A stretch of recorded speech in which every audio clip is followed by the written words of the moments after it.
hold that for. Hey, how are we doing? It went. You did it. It's good. I don't know what I'm doing, to be honest. I'm just here. Hi, everybody. Welcome back to Dragonborn Industries, where Warrior Prince 3D, Richard, and I are live for episode 70, the Bandit Captain of this 1 hour, 1 minute painting challenge. Richard, how are you? I'm alive, Ian. Alive. Just. Because that's just about hanging on in there. Lovely bit of armour you're wearing there on that left arm of yours. That's it. Keeping everything well wrapped up. You painting today? I am unfortunately not painting today. I'm just going to be doing a whole lot of jibber jabber today and waving randomly at the screen. Don't do left arm though. Don't do an Ian. No. Yes, you fucked them.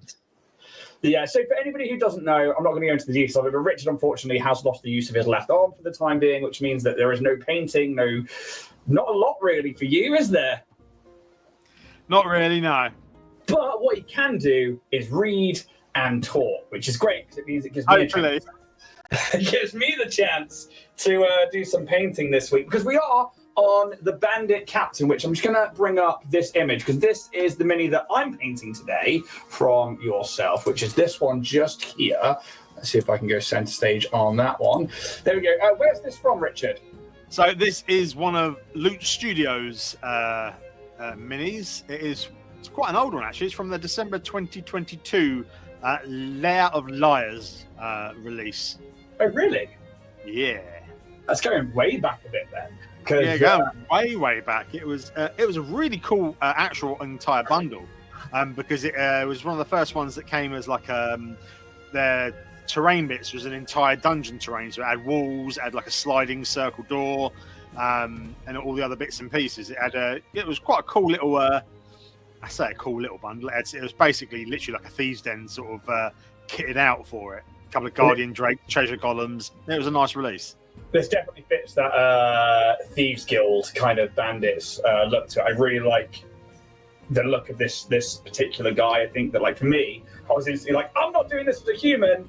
I'm going to try and get this to be either an orc or an Erganassi or something slightly different. Hey, Dak, I see you there in chat. Welcome in. We're here to paint up the Bandit Captain. Richard's armless at the moment, so he's going to be doing a lot of the bandit stats and the talkabouts for this particular episode. Richard, so obviously I would say, do you want to do your normal spiel? But I mean, like, are you trying to generate business at the moment, or do you want me to just skip over that? I will do my normal spiel because the intention is to get back to working. As it currently stands, the shop is closed. I am not able to print anything at the moment mainly because I only have one arm. I literally cannot do anything with my left arm at the moment due to having surgery to reattach my bicep tendon to my lower arm. God. It's lovely. But I am Richard. I am Warrior Prince 3D, your one-stop shop for all your 3D printing needs, from tabletop minis to terrain pieces to collectibles to statues to cosplay pieces to anything you might like printed on a 3D printer. We offer a wide range of a printing library that is on part of it is on the Etsy store. I'm on Instagram, Facebook, over here with Dragonborn Industries. However, if you also happen to have STL files or you've backed a Kickstarter that you can't print for yourself, or you would like printed at a different sort of quality or size, hit me up, because all you have to do is email those STL files over and I can give you a quote as to what it's going to cost to get them done. And if you needed them supported, there is always an additional cost for that, but that is something we can provide. As I said, I am out of action for a minimum of 4 weeks at the moment because my arm is casted up and immovable and painful to move. So I cannot print or anything at the moment, but I do obviously usually attend events and cons, so I have a large selection of stock that is currently printed. Keep an eye on Instagram because over the next week or so we are doing a sympathy sale to try and clear out some stock and earn us some coins over here at WP3D. And what's a well-practiced and also ad-libbed spiel at the same time. Yeah. So, hey, Spice, I see you there. Dax says, ouch, in all capitals. I don't know if you can see chat or not. And obviously... yeah, I've got a second window open for bits and pieces. Hey, folks. Hey, Dibs as well. How you doing? Yes, that surgery sounds invasive. Oh, mine was it invasive? But Yeah, a little bit. never be fun when you have to get things pinned. Otherwise, I'm gonna actually shut up. I'm gonna let Richard talk about the stats in a minute because I've got 1 hour to keep Richard occupied while I try and paint up this particular mini. I'm gonna get my camera centered a little bit better. There we go. To which end then, Richard, want to count me down while I start to get ready to paint this? Righty-o. 3, 2, rock and roll. Let's go. Okay, so the Bandit Captain, quite an interesting little one. I've gone obviously with the 2024 rules. So we are CR2 with this one, which I was quite surprised about. I thought they were going to be like around a CR5, if I'm honest. So it's the golden triad that Ian usually says about, which is AC, HP, and what's the other one, Ian? Damage dealing potential. Damage dealing potential. So we are an AC 15 with these. We are hit points 52 as written, which is not too bad for a CR2 in all things considered. It's quite tanky. It's quite tanky. I mean, considering it's an 8d8 plus 16, so the sort of thing I usually do is max them out if you've got usually 3 or more players as a standard rule. So damage dealing potentials on these, they are a multi-attack. So the bandit makes 2 attacks using scimitar and pistol in any combination. So they've got the pistol written in straight off the bat with these. It's not even like it's a selection or an issue. If they're not involved in your campaign, I would say just do 2 scimitar attacks and either that or a hand crossbow. Yeah, I think roughly about the same damage. I think that's the key thing here as well, is that like you don't have to follow the rules, as we always say, as they are written. Something like the pistol, if you're like, I don't want firearms in my campaign, reskin it. Just make it a hand crossbow, like make it a hand crossbow, or a fancy arm sling, or something like that. Because you've got a fancy arm sling. Because I've got a fancy arm sling. It's awesome, isn't it? It's so inclusive. So the scimitar is your standard off the bat scimitar. So you've got a 1d6 plus 3 slashing damage with these rules as written, with a +5 to hit. It's not too bad for, because it's a CR2, so you're looking at about level 2, maybe at a push level 3 characters. The pistol, which is a ranged attack roll, again +5. That one is 1d10 plus 3. So the pistol is quite a chunky damage, if I'm honest, for a 1d10. But then, I suppose realistically, because I've just noticed that Dak said something, is that 5th Ed really screwed up CR damage, 80 HPs compared to other editions. I'm actually inclined to agree. And I think my love of the big 3, like that triad system of what makes a balanced CR, I did learn that from 5e, but I always end up upping one of them to make something a bit more deadly. Because encounters, a lot of them should be hard and a lot of them should be tough. And as I dive more into 2e Pathfinder, I'm like, right, this is what it should be. So it's interesting. I wonder how much of 2024 edition we're going to see more of that, because obviously, like having a D10 of damage on a pistol, I think that's quite chunky. That's at CR2. If you crit with our crit rules, that's a fucking dead wizard. Oh, that's it. I mean, you say do like a rough estimate. You know, a level 2 character, say a fighter. So straight off the bat, I'm pretty sure they're D10s. With a 16 con that gives you a +3, so that's 23 health, 26 health for a level 2 max HP fighter. Yeah. So that's taking, you know, if it crits, that's that fighter out. Yeah. You know, with obviously, I say with our crit rules, but you know that stands a chance of taking out some chunky characters quite off the bat. Does it have the reload trait? So. Pistol range attack, hit the 8, 1d10 plus 3 piercing damage. No, it doesn't say anything about the reload trait. Obviously, bear with me. I will check actually within the items itself. Yeah, because I imagine if it's like a single shot pistol, then they would have to then spend an action to reload and stuff, which I think then makes it a lot less aggressive. But like a crit with that is nasty. It's pretty. Yeah, it says CR2 shouldn't have 8 HP. 8 HD? So, this weapon is... it has loading properties. You can only fire one piece of ammunition from a loading weapon when you use an action, a bonus action, or a reaction to fire it, regardless of the number of attacks you can normally make. Yeah. So you do have to reload it after every attack. But it is a case of, I think, reloading it and firing it is an action. It can't be one action, surely. Surely it's going to be like... It's like it's like the crossbow. So the crossbow can be fired and reloaded in the same round. It can be in the same round, but it's not under one action, surely? Because like you'd have to like fire it, and then because that's what some of the crossbow beats are, isn't it? That you get to reload as a bonus action. Or have I dived that far into Pathfinder now that I've forgotten D&D altogether? Let me just check. We're learning. Let's learn about the loaded properties in D&D 2024. But I think for CR2, that's a fucking balls to the wall amount of damage. I also don't think that 50-something hit points is all that big. I think one decent hit from a fighter and a rogue, they're down. Like, if you get the sneak attack and a crit from a rogue, you're doing a lot of damage at level 2. One thing they've got to counter that a little bit, so part of their reactions is a parry. So the trigger, the bandit is hit by a melee attack roll while holding a weapon. So the response, the bandit adds +2 to its AC against this attack. Nice. I love parry. I think it's so good. And it'd be one of those things that loading property. What is the real property? Firearms. So I'm just checking on this rule and making sure firearms property D&D 5th.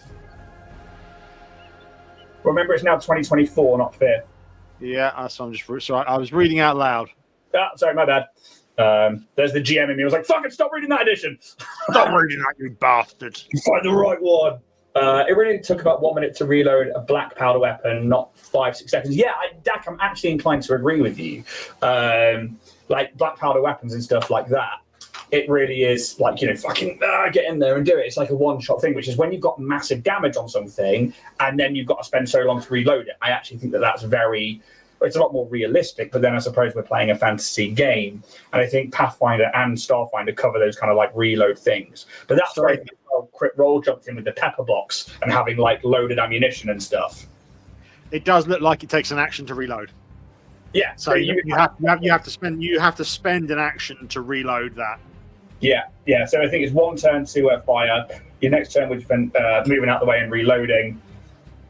I don't mind that for a fantasy game. I think that's okay, but I think personally it's down to game of choice. Game of choice, and the sort of thing I'd do is if it was a big fight, if I'm honest, or like I say a pivotal moment. It's not just a case of it's not just a thrown-in encounter. It's an actual end section fight or a boss fight. I would have the bandit captain probably having 2 pistols on him. So it's a case he can pull that straight out next round and shoot that next one because it's already preloaded. Yeah. Or have like a dedicated like bandit servant who's literally he pops one off, hands it to his boy Steve, who then starts the reloading process for his turn. Yeah, exactly that. And I knew Gibbs would make a Sharps Rifles comment. I fucking knew it. Sharps Rifle could fire 3 shots a minute, so that would be 20 seconds a shot. Bastard. Best series ever. Essex Rifles. Love it. That is some British fucking television right there.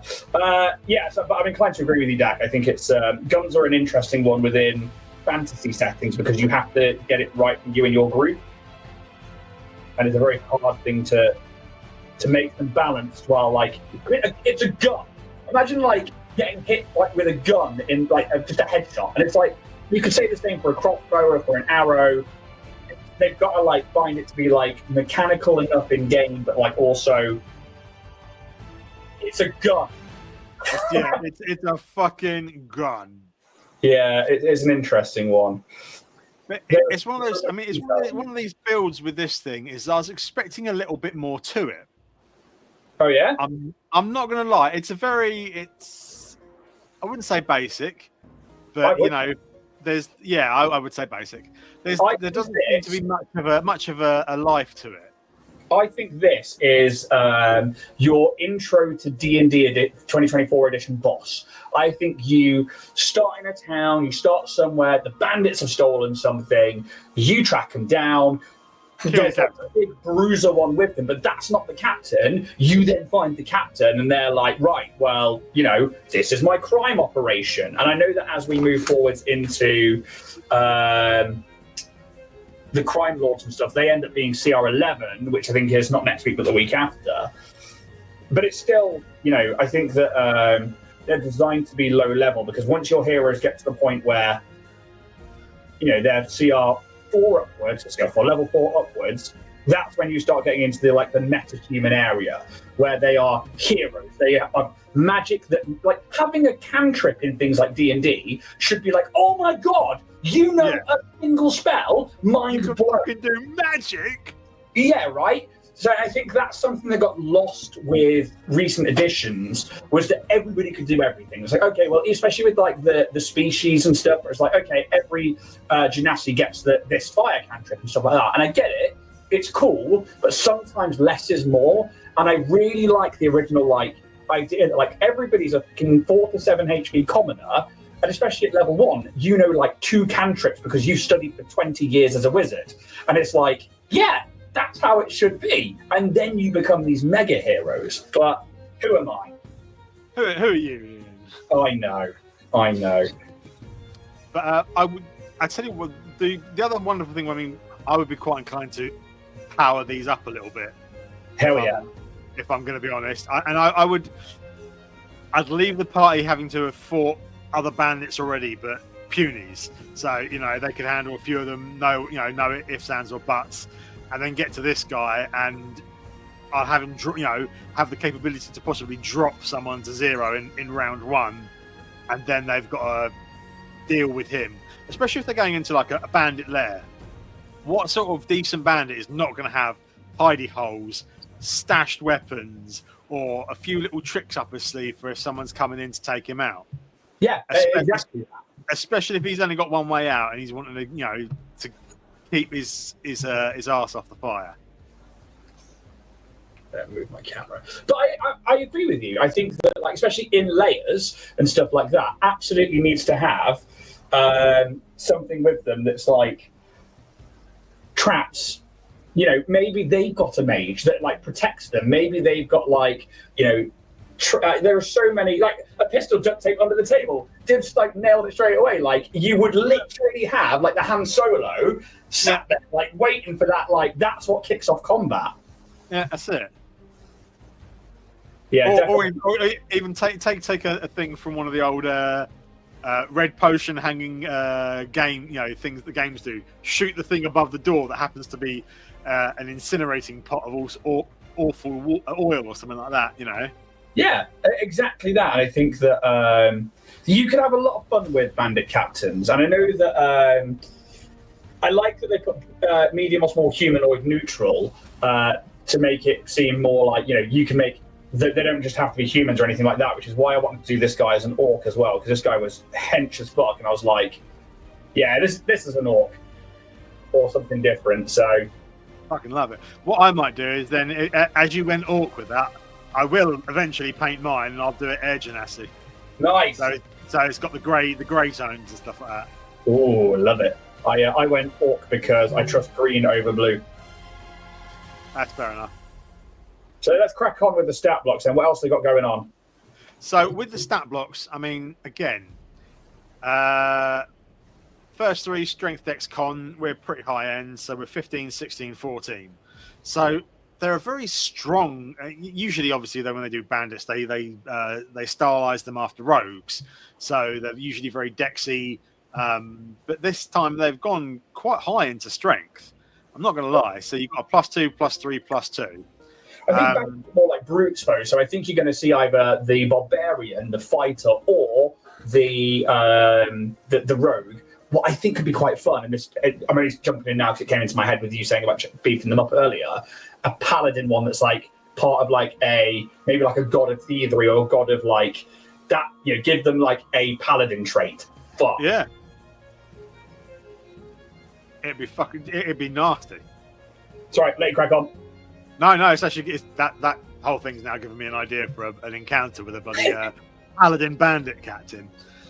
So again, and then intelligence, wisdom, charisma, we've got 14, 11, 14. So they are savvy and very charismatic, and a little bit of the average wisdom, but it gives you +2/+2 on the intelligence, charisma, and even that, it's still quite for a CR2, it's still quite a high end sort of stats. Yeah, and I think that's because it's also not just a monster, it is an NPC, like a bandit captain. You're not just going to walk in and try and shoot them. They're going to try and talk their way out of it. They're going to want a bit of talking and a bit of character to it. Yeah, exactly that. That's my thoughts anyway. Skills, they're pretty bland. They've just basically got athletics and deception, so they can jump and lie to you. Again, gear is pistol, scimitar, studded leather armor. Standard on the old languages and that, common and thieves can. And that, horrifically so, pretty much rounds it all out. That's everything. Yeah, I don't expect loads on there. No, but I do feel they could have added a little bit more to it. But that doesn't mean you can't. You know, as a DM or as an encounter builder, I would definitely have this with some sort of lair. Not lair actions per se, but they're gonna have a kitted out lair. Any sort of bandit group that have been going around for a while, long enough to have either made a name for themselves or made themselves quite strong, will have some old shit options for them. Yeah, and I think that's also a great point, is that things like later on in the stat block, and some things we've seen, obviously, in the 70 episodes we've done so far, lair actions and also legendary actions. I think that something like this is designed to be like a hard encounter for level 1 players as a group of 4 players to go and have to basically fight, or they level up and they fight this and some minions. But that's not to say you couldn't then introduce the idea of legendary actions or having like a environmental action go off, and to teach players that at a certain point, that's kind of how that mechanic works. And I love the idea, like you say, of having traps, or having like this other guy that like on 20, he's reloaded the pistol and he's like, right, because that's his dedicated job to spend the entire turn to be like, so you've got to go take out that guy that's reloading this guy's pistol. He's got a fucking goblin under the desk that is literally just reloading his pistols for him. Yeah, exactly, that kind of thing. Hey, Fluffy, flying in to say hi. See you all later. Hope the stream is going well. It is. It's going really, really well. Thank you very much. So the green and the brown are on, and for a bandit, I'm not going to need much more base layers than that. No, looking pretty beautiful. Because I'm going to use a light tan brown to highlight everything, and I'm going to use probably greedy gold to then do all of the highlights of the jewelry. But apart from that, I need to work out how I'm going to do that eye. What colour are orc eyes? Any colours, I think. Tend to be browns and weird yellows and other stuff like that. Yeah, half orc eyes. Because they're usually half human. Yeah, grey, black, or brown eyes. So I'll probably give them a standard looking eye. Right. I'm going to find my white. Where are you? There it is. Where are you? What I was to say, we're saying about obviously sort of beefing up the encounters and thinking outside the box with as to what they can do. It's one of those things I found helps you as a DM later on. Yeah. Because if you plant things for your players that's going to make them think, they are going to try and think outside the box as well. And it's one of those weird things that it does help you later on when they're looking for something. You thought, oh, I didn't even fucking think of that. That's quite cool. I can incorporate that or do something else with that. Yeah. So it tends to make for an interesting all-round experience. I agree completely on that one. I'm now completely captivated by watching you with your goggles on, trying to do whatever you're doing. just trying to get the eye. Just trying to get the eye, boo. There we go. Just trying to get it in there so it doesn't like go over. Normally I would go for the base layer, then do the eye. But this time around I did 2 layers and then went to go put the eye in. So I'm going to come back in with my brown, which is my base on everything, and just tidy up around that eye.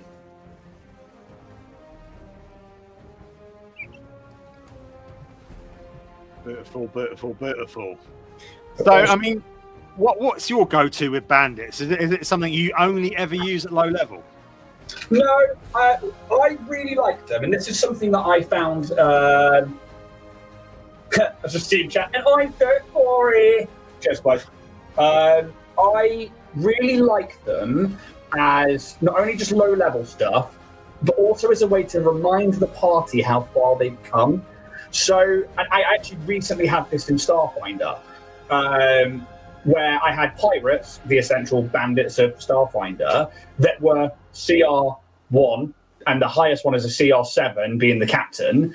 And, you know, they're level 8, level 9 now, with loads of tools and equipment. So when you get to a certain point, you know, say you had this first level encounter where, like, maybe, like, you know, a D10 pistol has just taken out the wizard. You've then got to spend actions getting them up, and it's this harrowing fight where they were like, fucking hell, we're level 1, and all of this is being thrown at us. It's overwhelming, and then you eventually win, and it feels great.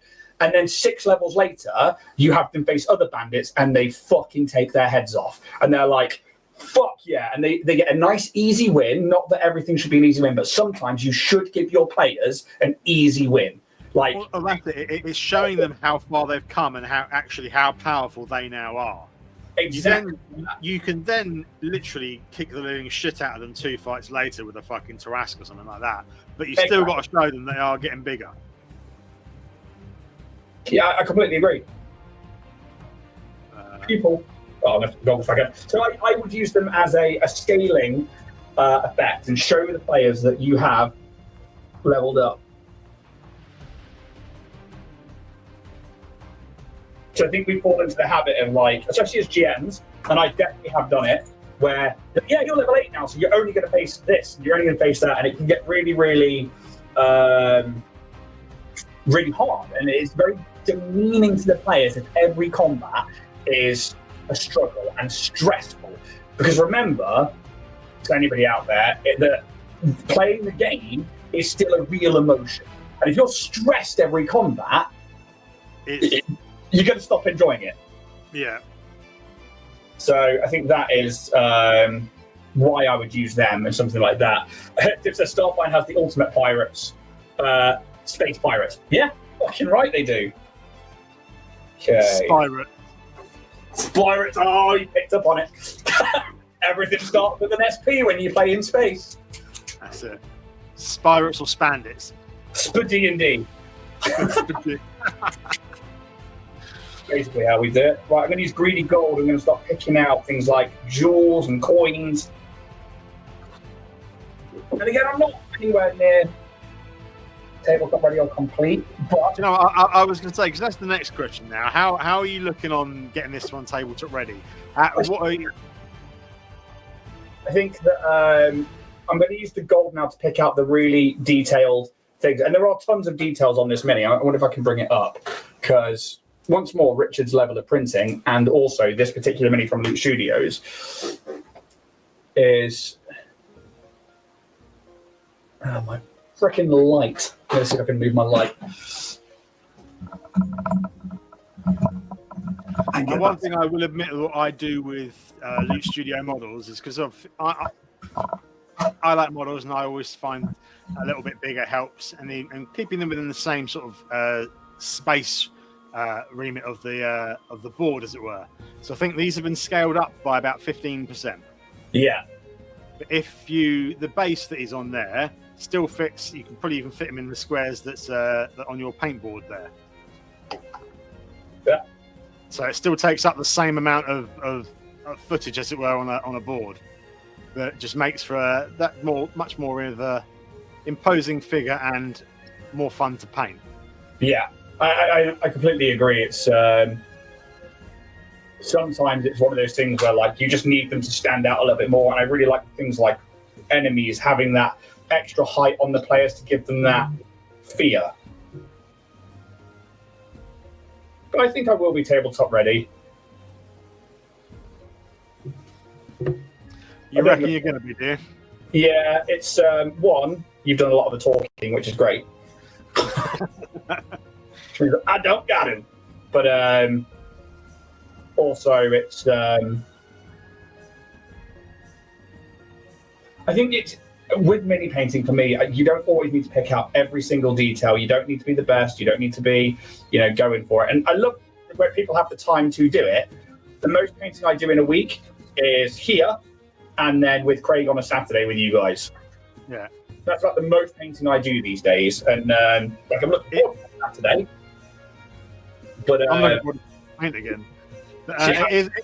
It is a case of it's finding those few little bits that you can pick out and will stand out and sort of capture the eye, and that's it. And everything else can sort of not fade into the background, but doesn't require as much TLC. Yeah, and you've got to remember as well, like, nobody's looking at the mini as close as you are looking at it through the camera now. They are looking at it. I mean, well, it's that thing of holding it out at arm's length and seeing if it looks all right. I mean, like, I'll take the camera to the last battle map we had for Monday, bearing in mind that it's still on the table, and where I'm sat is where Jack normally sits. You can see the green on TJ's bike,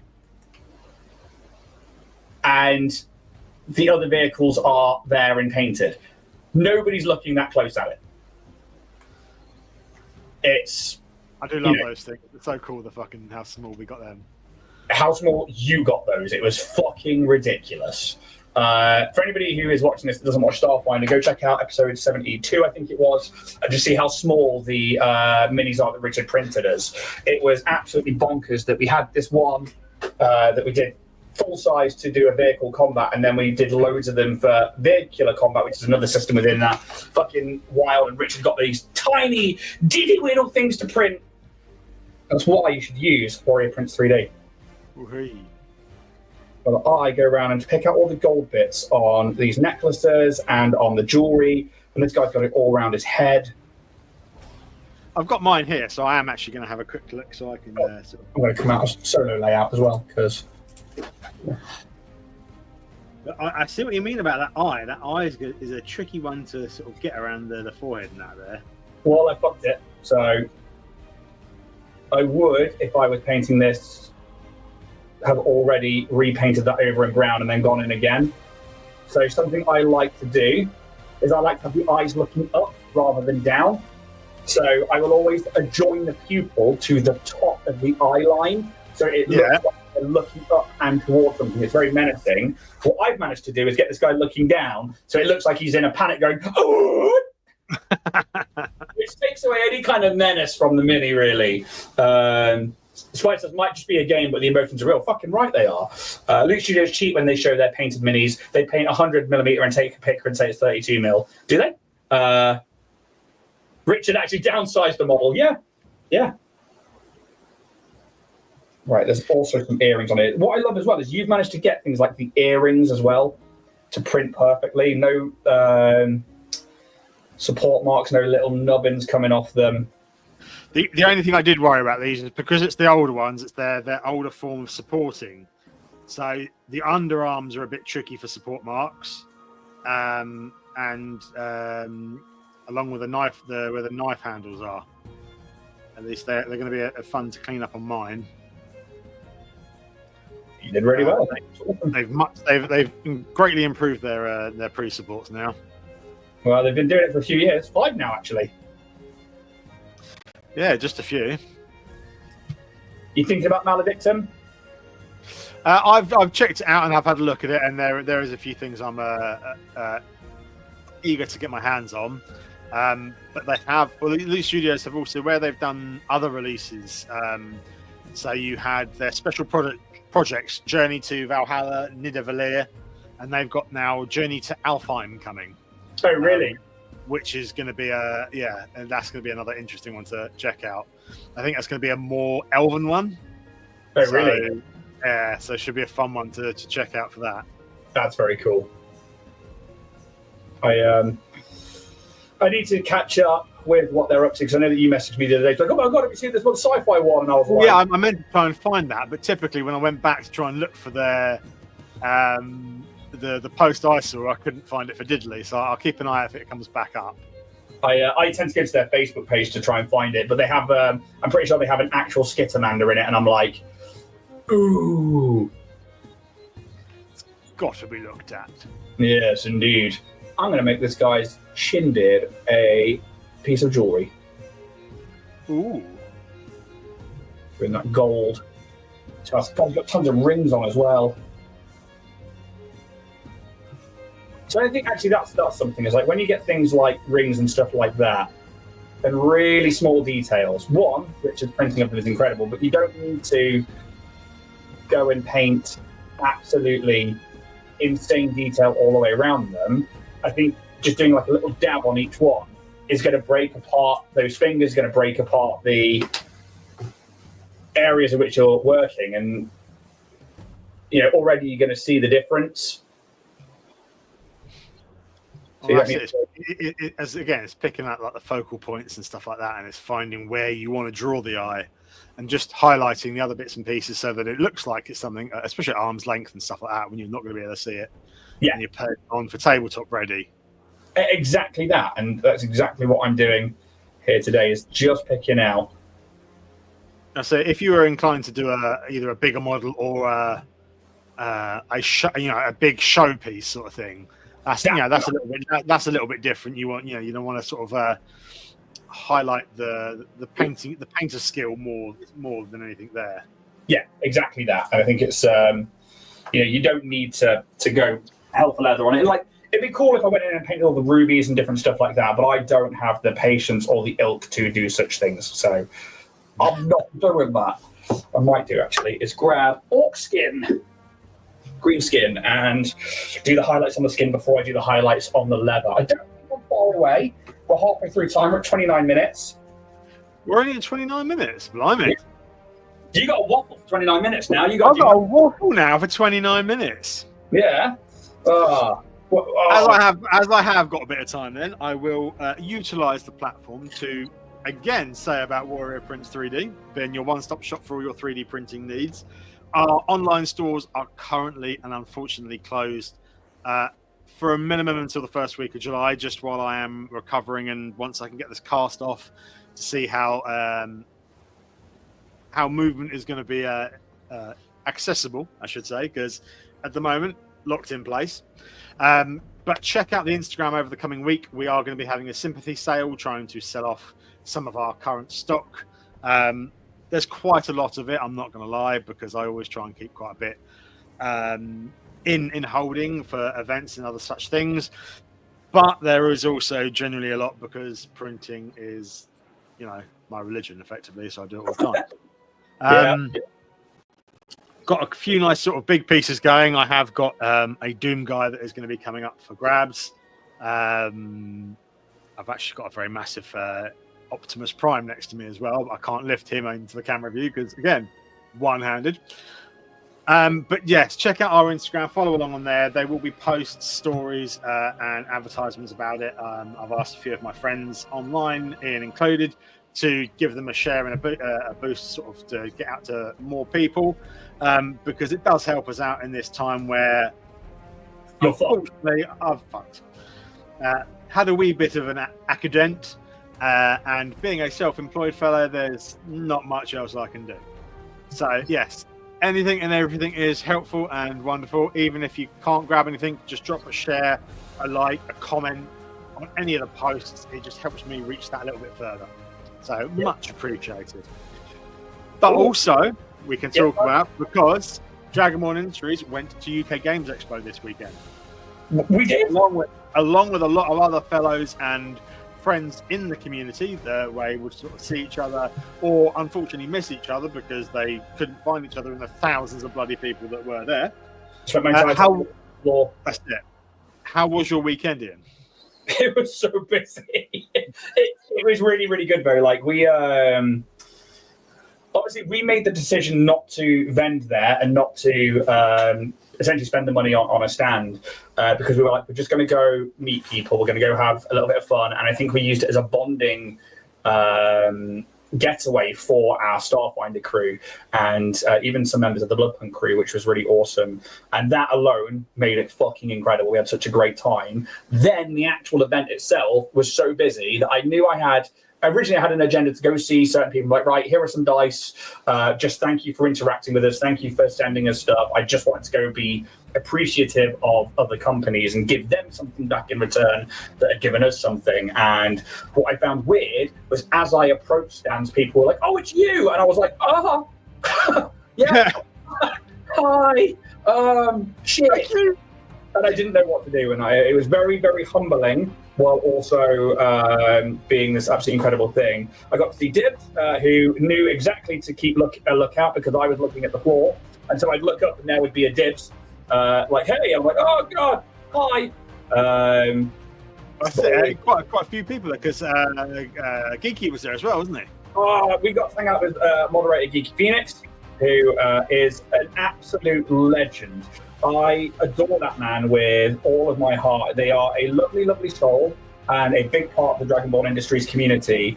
And yeah, it's they're a good friend, and it was nice to be able to actually hang out with them again, which I really, really enjoy. It was, hey, Dragon School, welcome in. Yeah, it was a really, really awesome event, but it was really, really busy. And we just basically decided to just have fun, go see people we wanted to see, spend some money, and try and make some friends, but without asking for free shit all the time. That's it. It's branching out in the way it should be. Well, yeah, I didn't want to just go and be like, so I know that a lot of people have MOs of just like go there as a channel and be like, oh, do videos, send us your stuff. And I was like, you know what? If they know who we are, they're going to get in touch. If not, here's a lanyard.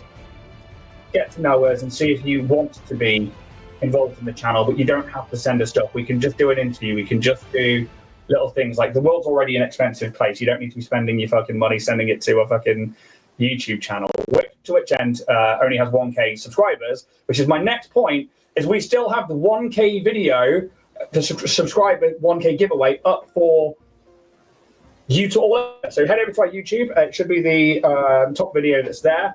It's open until the 30th of June. And you've got the dice tower from Richard, the Diggy Diggy Hole dice from me. We're hoping we're going to add some more prizes in there in the next week or so.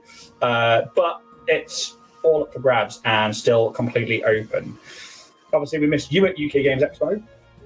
I was at, do you know what? I was heartbroken more about not being able to see everyone up there and get everything done. The unfortunate 2-week run up to Expo was when I unfortunately injured myself, so I was unable to.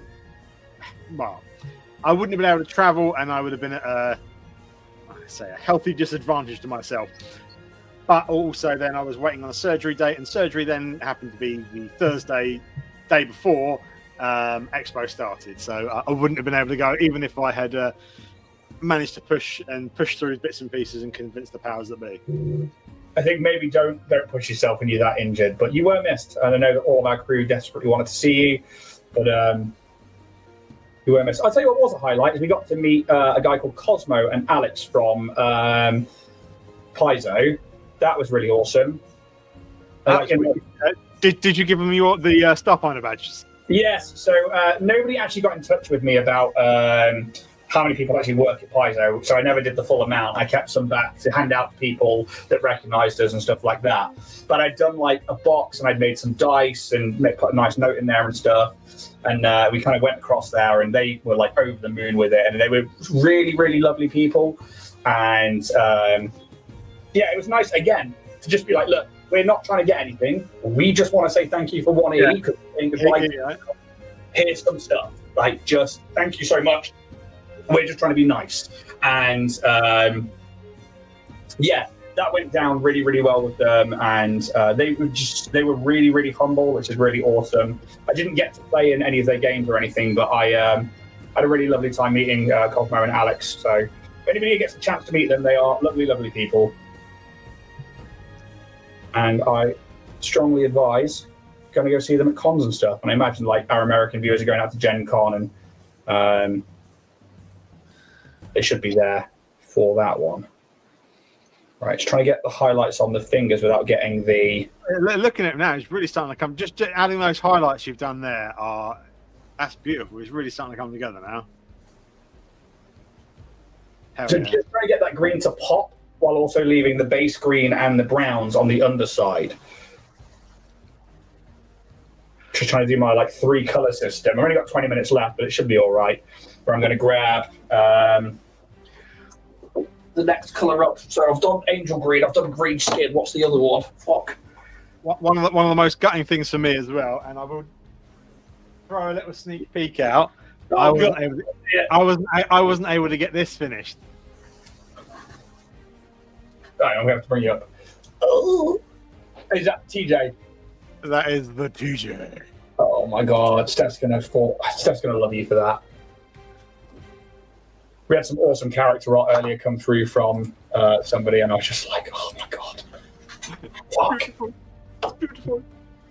Yeah, but I adore when people do nice things for the caster. Yeah, a nice cast to have in there. They are. The dudettes. Yeah. Spice says, "Good God." Spice, you go into Gen Con.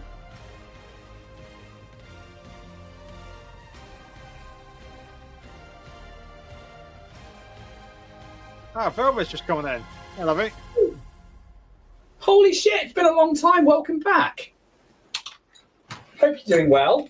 Dragon School, you're going. Awesome. I've got stuff I need to send out to you, dude. Like fucking. Or stuff I need to send out to loads of people. I've still got all the things I've got to support for our little project that's now going to have to be put on hold again.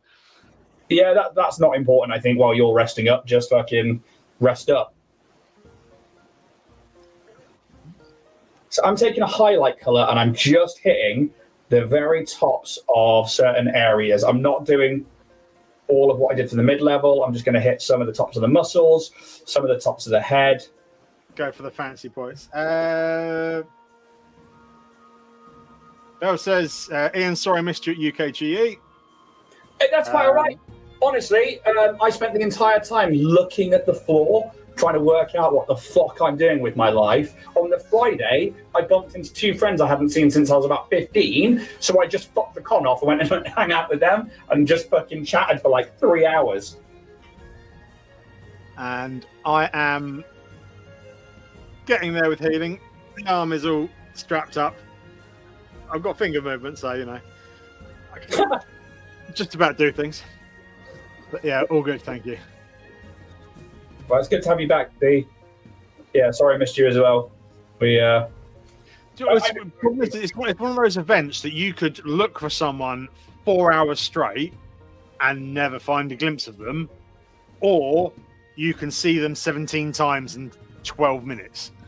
It's that sort of place, and especially the way I found it last year, was looking out for several people. Never saw any of them, and then randomly, Chris Mini Paints literally found me. We're walking along one of the corners and just called out, for Rich Royal Prince and that, and I didn't know who he was, and he had to come up and say, it's Chris Mini Paints, and I was like, oh yes, and then that was it. It was one of the few people I sort of bumped into. Yeah, it was a surreal experience when somebody calls your name out, and you're like, oh, I only see myself on the screen. I don't know who you are. That's it. And I feel really bad. So it's Captain Spice. Ollie says, can they get a TJ sent out to the USA? Postage as possible, so long as it's paid for. It's no worries at all with going over to the USA and other places, as long as the nothing's been disallowed as of yet. Yeah, I think we're still allowed to send stuff. It's weird because I can't ship to certain places in Europe, yet I can ship to America. Oh, so yeah, Europe I can't. Just responding to a message. Taking good care of my ghosties. No rush on posting them. I've just popped. They should be with you. I'll double check on the tracking and whatnot, but that's a bit of a pain. Find out where they've got to. Yes, the 3D Pokemon cards, some of the ghastly ghosties, and the one of the new merchant licenses I've got, Num Num figures. They do some awesome Pokemon bits and pieces. So there's the Ghost Pokemon diorama, which looks fucking awesome. Nice. Which I will be, traditionally, so as I do, I will be printing bigger once I can print bigger, just to sort of see what it looks like. Fair enough. Absolutely fair enough. So I'm going to try and do a little bit of wet blending on this bottle just to get shipping might be a fair bit. Usually when I do shipping to the USA and Canada and stuff like that, it's usually about the £15-20 mark, which is international and tracked. Obviously, if you want it Uber postage, it does chalk up, but I think it's usually international track's a good price, and it gets there pretty quick, and it's obviously tracked the whole way.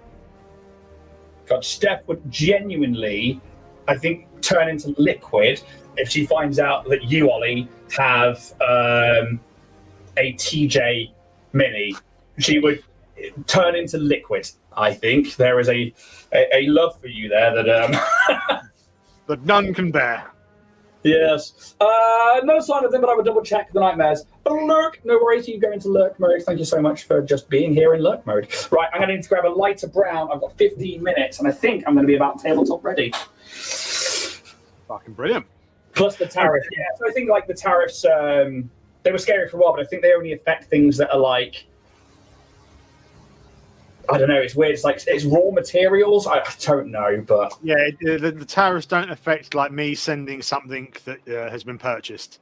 It's because it is like the raw materials and stuff coming from other places as well. Yeah, it's an interesting one. Anything else in there that we must know? Sold. Right, so I'm going to try and. It's the little pieces and details on this model, and looking at it up close now, that would be the thing that would worry me on getting ready for an hour, like the necklaces and stuff like that. It's got quite a few in it. Yeah, it's ridiculous. I hate that you send me out stuff that's so detailed for an hour. Like, I love it and I hate it at the same time.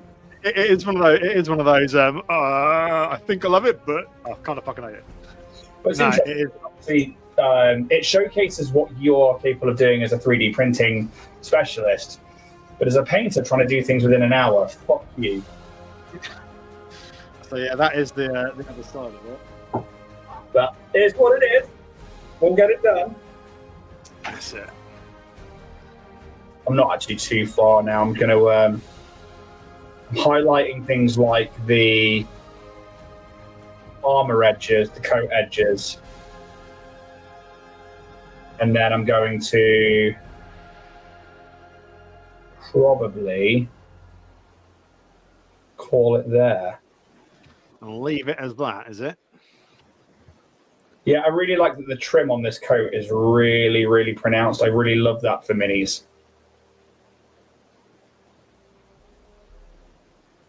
Just gives you those definitive cartoon edges to play with.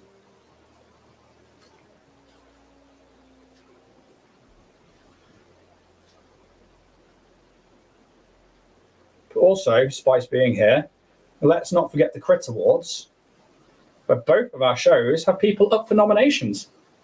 For Spice over at Alborn RPG, Joe Trepp, their amazingly kind human being of a GM, is up for Best GM Paizo, and our very own Steph, Little Goblin Girl, is up for Best Player Paizo. Hell yeah, get your asses over and get on voting, because it needs to be done. Yeah, it's critawards.org, and I can think of nobody more deserving than Joe. Joe is genuinely one of the best humans out there. So, yeah, I saw the Crit Awards. I am amped. You should be. It's fucking incredible. And yeah, they had something like 20,000 votes and stuff like that in the 20,000 nominations or something ridiculous that they have to go through and sort out. So, as I say, they turned around quite quickly, didn't they? Yeah, they absolutely smashed it out. But also, imagine being like one or two people having to do that. Oh god, yeah, that'd be fucking horrible. And sorting out all the people who, qualify, then having to check out all of the actual plays and the links and make sure that everything is above board. Fucking absolutely insane amount of work.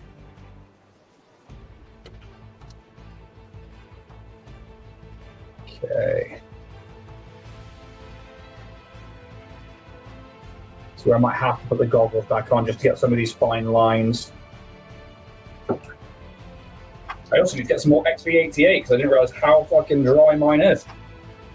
Oh, is it crusty? Oh, buddy, I've had this for years. I've got to sort out some of these up here. The game colour I got up here, and the Citadel colours along here. Clear bits and pieces out because I want to get more of the Army Painter Fanatics, and make way for some of the other paints I'm going to get. So, because some of them, I mean, some of these ones here, I've had must be 10 years or more now. They can't be any good. Oh, really? Yeah. I think even some of them, I mean, I've got like some base pots and stuff under my desk, might have been from even longer than that. Wow. Just because as I've gone on and got different colours, and obviously I mainly started really painting again, obviously, when I started printing. So I had paint, pots of paint in boxes and places and stored up, and then got everything out. But then started getting the Army Painter stuff, the Vallejo, the Turbo Dorks, and the other bits and pieces, and then obviously speed paints, and that came out. So yeah, it's a weird one. Yeah, fair enough. Actually, I very lucky. My paint stack is quite minimalistic, but yeah, even Dragon Skull's saying he's cleared out a bunch of his older paints. Yeah, I obviously by proxy through you have now got the entire range of Turbo Dork, which I'm fucking dying to get into. So that's now the majority of my paints, which obviously came through from Dibs. Yeah. And my Citadels rarely get touched, but XV88 is just one I can't really. That and Towelite Ochre. It's like a handful of colours I always go to on Citadel, and the contrasts. Yeah. Dark Reaper is one of Citadel I always love. I have found a possible Vallejo replacement that I've got to test out, because I've actually sort of, when I managed to get downtown with Dibs, saw in the shop and thought, oh, I'll grab that. But we'll see if it's going to be any cop. Other than that, there's not many colours on the Citadel range that I really like to keep around, so I may as well clear them all out. Yeah, fair enough. Absolutely fair enough. So I think just going to get some silver on to the cross guard of the weapons, and I'm probably going to call that tabletop ready. You think you've cracked it, have you? I definitely could go further, but I don't think I need to. I think for tabletop ready, I am pretty much there. I just want to give it a little bit of love. Little bit of love. Spice says your marketing worked. I have no clue what you mean by that. Oh, actually, I've missed out the teethy pegs on the necklace. How can you miss out them teeths? Them teeths. So, what I will have to do is... Oh, God, I've got to try and get these cords of this necklace. I'll say, looking at those, that was the bit I was really worried about. That's the only reason your arm's broken, isn't it? Is that you were like, you know what, I don't want to paint this. I'm going to have to paint this one. No, I would heartily and happily exchange being able to paint that for the arm. I don't know. No, this one's actually been really fun. I really like this mini. There's something about like town NPC minis and stuff like that I really just enjoy painting shit that's not your basic fucking hack and slash. Like the fact that that's it. You can have him in a bar just being like, somebody's like, I'm not getting involved. This is your bar. That's it. Fuck that. Oh, like the social media marketing, posting the Crit Awards on Instagram work. They got us into the finalists. Yeah, that's amazing. I'm glad it did because, yeah, I don't know. I kind of just copied what other people had done because we were like, I guess we'll try. And yeah, we've got Steph, who's now a finalist, and obviously you guys are a finalist, which is incredible. Big up the Paizo love, right? Because there's not many of us. Right. I was looking for something. I've done the silvers. Where are you? What are you? I could have gone further on the browns for the cloak, but I really like just having black and then I say, do you know what I like? It's nice in its simplicity of the fact that how good it actually looks. You didn't have to go, uber over the top with it. The best brown. Over black, dry brush it, done. It layers itself. It's so good. I could do whole videos on painting with just that color. Fuck. So the bottle is done. Oh yeah, we need some bone for the teethy pegs. Some bone. Oh, 5 minutes, bro. I think we're doing all right. Let's get a special award for advertising spots. I fucking agree. Yes, you should. Not gonna lie, if you've not seen the Pokemon one, fuck. Just look at that. I nearly died. Obviously, when I first met Steph, we only got to know each other a couple of weeks before we started Starfinder. But I knew once I'd seen her online, she was in the local area, and I was like, look, I'm going to approach you for this because I think that you're perfect. I think that the vibe will be right between us. But let's meet up, let's chat, and let's kind of go from there. And it's this first instance of not just being friends around a table. I actively targeted a person, was like, I want you on the stream. And I'm so fucking glad I did. And I got past that anxiety of doing it. And I'd said to her as well, I was like, look, I think you're right as well to do our advertising for sponsorships and stuff. And she just fucking straight up went for it from the very beginning. And it was like, yeah. We've become very close friends very quickly. And my wife and I adore having her as part of our life. She is a genuinely lovely human being and deserves all of the kind things that could happen with the person.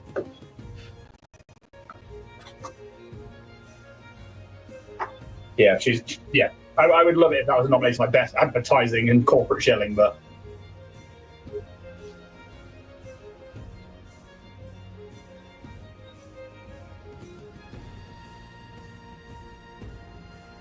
and one day we'll get Richard in here for a game. Second. And one day we'll get you in here for a game. Yeah. Do you know what?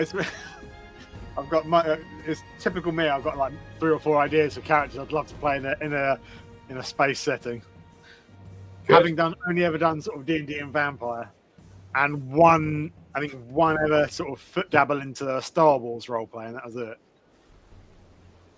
Yeah. It's it's funny because we grew up watching loads of sci-fi things, so then pulling on it to be I want to be this character, but also this one and also this one. It's interesting. It's so stressing introducing a new player to the table. Yeah, it really is. Will they fit? Will they not? I feel that. Yeah, so we try and do a meetup beforehand. And actually, Siobhan's another player that Steph brought in was it'll fit the vibe, and I trust Steph when they say they'll fit the vibe now. Yeah, I think I'm going to call that done. We done it. Show it off. Go on, show it off. Got 2 minutes 30 to rim. Rim it good. Some would say that's too long for a rim. Not me. Some might say it's just enough. What's wrong with us? A lot. Yeah, it's what I really would love to do is get over to fucking Boston, hang out with the Alberon guys, and do a fucking Bruins game, play some Starfinder, and get those guys over here as well. Because community. If you build it, they will come. One day the empire of Dragonborn Industries will stretch. And we'll be able to have people coming in from overseas as guest spots. Someday. Right. I think I'm done. 1 minute, 22 left to go. I'm going to go to... How do you feel the hour's done for you, Really well, actually. Sorry, Spice. Nightbot, for some reason, thinks that after you do so many emojis, it just fucking goes, no. Sorry about that. Beantown Bruins game, come on over. I'd be so there. Right. The hour, though, I think I did quite well. So, there we go. For me, brown layers up really easy. I've used 2 colours. The oak brown and XB88 on all of the leather.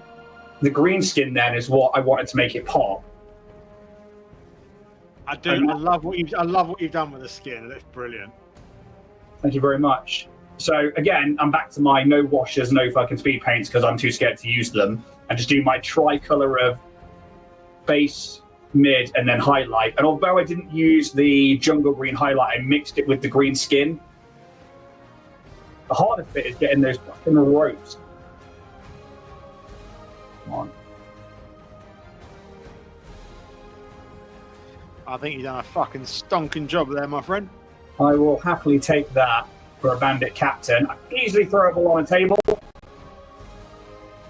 And just the fucking level of detail in the print. There it is. Just shy of an hour.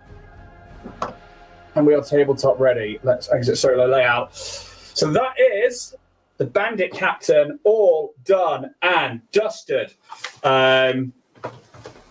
I think this could be the only community where the love of rimming isn't something that will get you cancelled or sent to a specific type of channel. Yeah, I agree. Next up is going to be the Bandit Deceiver. Which mini's that? I've got to remember what mini that one is. So there was this one, which is fucking funny. Yeah, that's not the Deceiver. That's the... What's the next one after that? Is that the Crime Lord? No, that could be the Deceiver then. How many's left? Right, let me get rid of the beholder. No, Deceiver or Crime. You got Deceiver, Crime Lord, anything else? No, it's Bandit Deceiver, Bandit Crime Lord. Okay, so she's the Deceiver, and then other one's the Crime Lord. So that's the Crime Lord then. Yeah, that's it. Wow, heavy boy. And then yes, we saw 2 more to go on the bandits, which I quite like doing humanoids within the hour. I think it's quite fun. Also, having to have you here and talk about it made that a lot easier for me. I'm not going to lie. Let me jump back to my other screen and then we will close out the show. So, he's a beauty worthy of Tusk love. Dibs, I love how into C2 you are now. I really do. It's... Thank you very much, Dragon School. That's awesome. But that's it. We are done with the Bandit Captain. Once more, if you want a mini like that, go see Richard over at Warrior Prince 3D, who, again, for something that was just a humanoid, there's so much detail on that, and the crisp, clear prints clearly show. Otherwise, we're back Monday to continue Orion's Hope, our campaign 1. We'll be then back Thursday for painting up the monster manual and for the next episode of Bloodpunk. We should be back, Craig, on Saturday night to paint on your channel, I believe, because I've got a little treat in store for what I'm going to be painting. I'm going to grab that now. It's just over here. I wanted to get my K2 fix for a while and actually realised that I can do 2 birds, 1 stone. I found this mini from, it's not even going to be there, this mini from Battle Systems, who obviously support our Starfinder show, and it's so K2. Gotta love it. Yeah, and I'm like, right, I'm painting that up. That's what I'm going to paint every night. So I'm going to get the airbrush out and hit that with some turbo dorks and then paint over different bits and do a security box for no reason. For no reason I need to paint that. Fucking do it. Otherwise, guys, thank you so much. Yeah, this has been the Bandit Captain. We'll be back next week. See you all shortly.